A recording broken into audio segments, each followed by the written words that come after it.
Hello, my name is Whitney Pursuto, and I had an idea. I want to become more comfortable and confident on video, so I decided to give myself a task, and that task is 100 days, 100 videos, 100 questions. So over the next 100 days, I'm going to answer all of the questions that I found in this bag. And you know what? Actually, I'm going to make it 200 questions. I'm going to also answer a question that ChatGPT asks me randomly. So since this is the first one, I'll give you a little background. So I am a copywriter based out of Columbus, Ohio. I also teach confidence, which means I struggle with confidence, right? If you can't do it, you teach it. I actually don't struggle with it now, but I used to. I had crippling self-doubt, and it still comes up because confidence is like a muscle and you have to work on it. You have to do the reps and then it will grow stronger. If you stop doing the reps, it starts to weaken, it starts to fade. So this video experiment is just another way of me doing reps. I don't know how to do videos. I don't have any fancy equipment. I don't even have a microphone. I have no idea how the sound is going to be on this. And maybe as I go through 100 days, it'll change and it'll get better. And that's another thing I have to look forward to, is the ability to go back and look at day 1 versus day 100 and see how that looks. Actually, I want to know, what is day 100? I'm just gonna, Sunday, February 25th, 2024. That feels like it's not that far from now. So on Sunday, February 25th, 2024, I will hit 100 days, I will hit 100 videos, and I will hit 200 questions. So I came up with these questions. I asked ChatGPT to give me 100 questions based on a couple of things. Confidence, copywriting, my story, and just like other random things. And then I went through and I allowed myself to do one time of like cutting questions and then having ChatGPT give me alternatives. And then I said, whatever comes, I have to go with. So in this bag, this is my beautiful Diamond Day bag, there are 100 questions that I printed and cut out, and it took me a really long time. And I'm going to pick one and I'm going to answer it. And I have no idea what it's going to say. I mean, I just did it, so I have, I guess, a little bit of an idea, but eventually I won't have any idea. So this says, this is kind of perfect. It says, what advice would you give to someone lacking confidence? Hopefully this will flip on there because I don't know how to do it. Yeah, so I've already kind of started this when I said you have to do reps. You have to find ways that will help you manufacture confidence. So for me, it's giving myself goals, giving myself actionable, tangible, measurable goals when it comes to confidence. Doing these videos and having the goal of 100 videos in 100 days, answering 200 questions, that is going to manufacture confidence for me.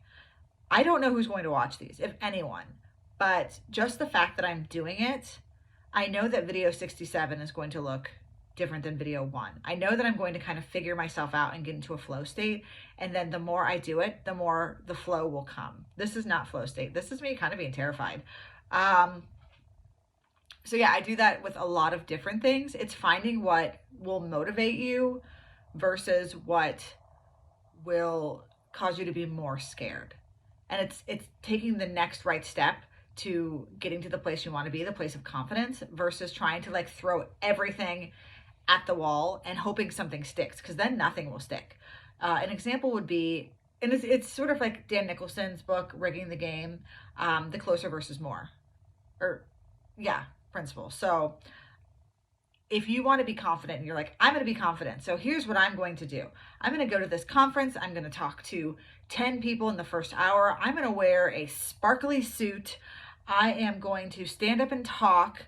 I am going to, I don't even know, like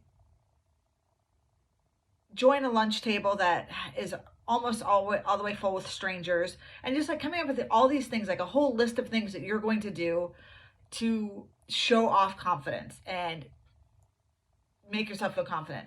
That's not going to work. I mean, maybe it will. Maybe you are the unicorn that doing all of that will work, but you have a much better chance at seeing results and feeling good about yourself if you pick one thing. And it doesn't even have to be, some of those are like really high level things. Wearing a sparkly suit to a conference, if you have absolutely no confidence, that is next level. I do want to do that though, just so you know. I wear sparkly tights and sparkly shoes. I haven't gone full sparkle yet. But for me, like when I went to a conference, one way that I could sort of like trick myself into putting myself outside of my comfort zone was I showed up kind of late. Like not open the door and everyone turns around and the speaker's already speaking late, but like to the point where a lot of the tables had started to fill.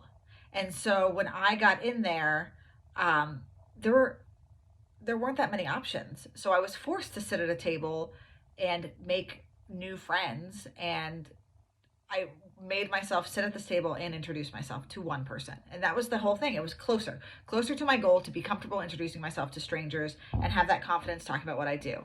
So that's a very long-winded answer to what I do.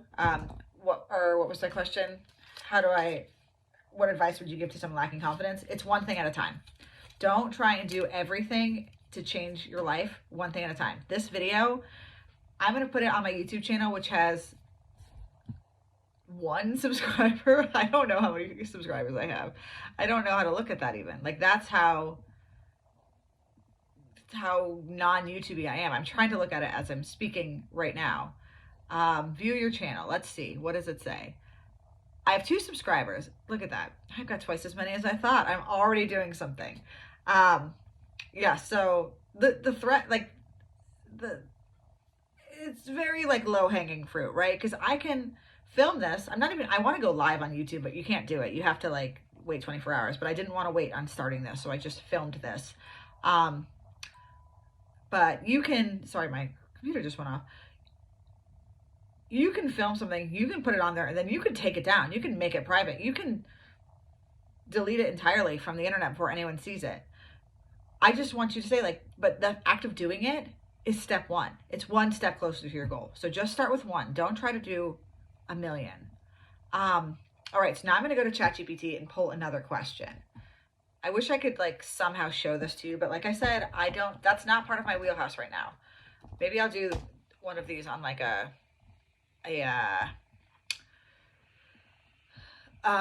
Loom or something. Okay, so I'm gonna ask ChatGPT, give me 1 completely random question that does not have a 1-word answer. Let's see what ChatGPT says. Sure, here's a completely random question. If you could create a new planet in our solar system, what unique features would it have, and what would life be like there? Okay, so I don't love this question, but it is completely random. So if I created a new planet in our solar system, and we're assuming that the creation of this new planet would not in any way like impact the existing planets and their planetary pull and all of that science stuff that I don't know. I don't know if this is considered a unique feature, but I would want it to be one that could, maintain life, human life. That way we could travel back and forth. We're killing this planet. So maybe if we had a new one, this is really hard. This is a hard question. So that's my biggest thing is I would like it to sustain life, like human life. I would want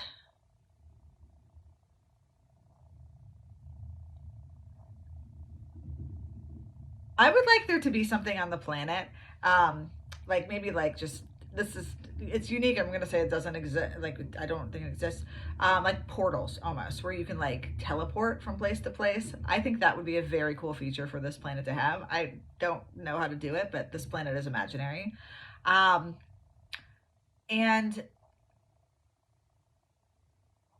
I think that's life.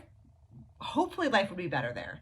I think that we would put like an age limit on that planet. The first people who go there have to be like under a certain age. We want the people who are going to maintain the planet. You have to sign a pact that you won't kill this planet the way we killed the other one. Because I know if we were going to start a new planet, we would kill it. We could kill it a lot faster than we killed this one. So the goal would be to not do that.